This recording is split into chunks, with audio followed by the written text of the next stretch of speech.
স্তনের সব চাকাই কি ক্যান্সার? আসলে এই ধারণাটা ঠিক না।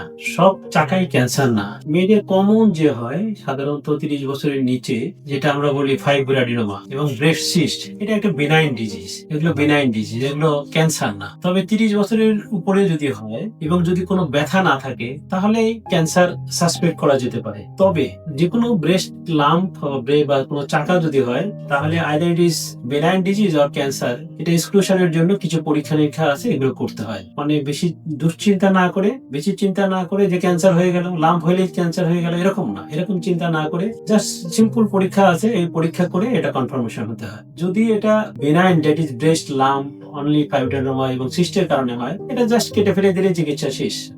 আর যদি ক্যান্সার হয় সেক্ষেত্রে কিছু কনফার্মেশন, আরো কিছু কনফার্মেশন লাগে। ক্যান্সার হলে যদি খুব আর্লি চিকিৎসা করা যায় তাহলে এটা কিউরেটিভ সার্জারি, মানে কমপ্লিটলি ভালো হয়ে যায়। আর যদি এটা অ্যাডভান্স স্টেজে আসে তাহলে এটা প্যালিয়েটিভ ট্রিটমেন্ট নিতে হয়। এই জন্য সচেতনতা দরকার। সচেতন হতে হচ্ছে মেয়েদের যেমন স্ক্রিনিং টেস্ট করেন, এবার নিজে নিজেই করতে পারে। গোসলের সময় সাবান হাতে নিয়ে এটা দেখতে পারে যে এখানে কোনো চাকা আছে কিনা। এটা গ্র্যাজুয়ালি যে নিয়মিত যদি যদি ফ্যামিলিয়ার কারো হিস্ট্রি থাকে সেক্ষেত্রে তাদের তো কমনলি এটা স্ক্রিনিং টেস্ট করা, নিজের self screening test as well as কিছু ইনভেস্টিগেশন আছে, ম্যামোগ্রাফি আমরা করে থাকি। এগুলো যদি আমরা করে, যদি স্ক্রিনিং টেস্ট করে যদি আর্লি ডায়াগনোসিস করতে পারি ক্যান্সারের ক্ষেত্রে, তাহলে প্রগনোসিস খুবই ভালো। ক্যান্সার ব্রেস্ট সার্জারি যদি আর্লি চিকিৎসা করা হয় তাহলে প্রগনোসিস অনেক ভালো। এই জন্য কোনো ব্রেস্টে কোনো যদি চাকা হয়, কোনো লাম্প হয়, তাহলে অবহেলা না করে দ্রুত চিকিৎসকের পরামর্শ নিয়ে চিকিৎসা করানো উচিত।